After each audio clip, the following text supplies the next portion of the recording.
Yes, ready. This is a dictation at the rate of 100 words per minute. Yes, start.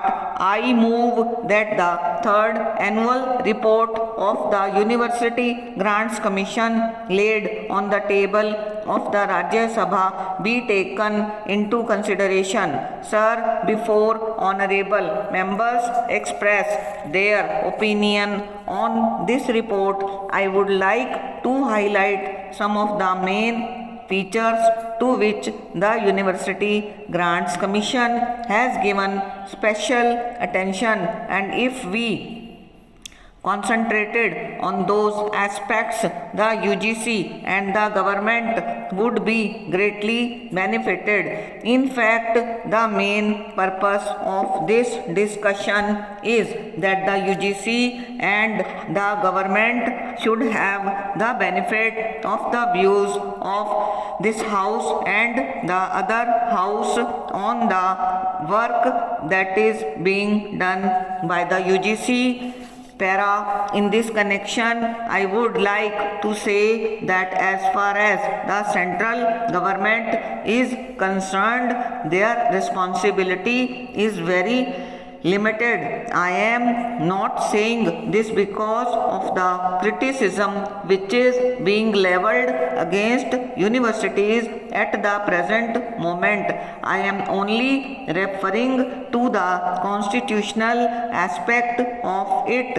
As far as the central government is concerned, they give through the UGC assistance for the development of the universities, and during these few years it has been our continuous endeavor to raise the standard of the universities and to give assistance for various kinds of development projects. It is not only a matter of establishing universities. Welfare of the teaching staff is equally important. At present, the condition of university teachers is deplorable. They should be well paid. In the course of their work, the UGC has faced certain difficulties and they have raised certain fundamental issues.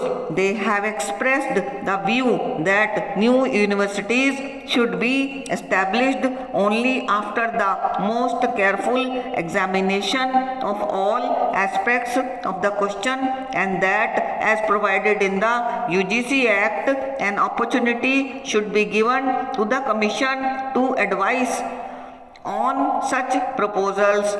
Under Section 12 of the UGC Act, it is one of the functions of the Commission to advise any authority if such advice is asked for on the establishment of a new university. But as the House is aware, under the Constitution of India, education, including universities, is a state subject, and the state governments are not bound to ask for advice of the Commission or to act on their advice after seeking the same for establishing new universities.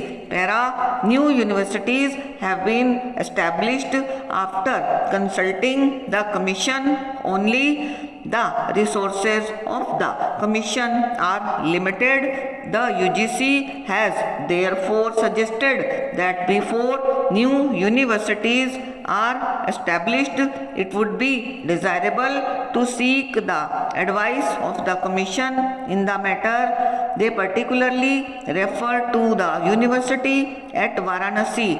At Varanasi, a new Sanskrit university has been established, and in Madhya Pradesh, the Indira Kala Vishwavidyalaya has been brought into existence. They are all one faculty institutions, namely for Sanskrit and for music respectively. Recently, another university, Darbhanga Sanskrit University Bill, was passed by the state legislature, but the UGC was not consulted. As far as the constitutional provisions are concerned, the state governments may not consult UGC, stop and over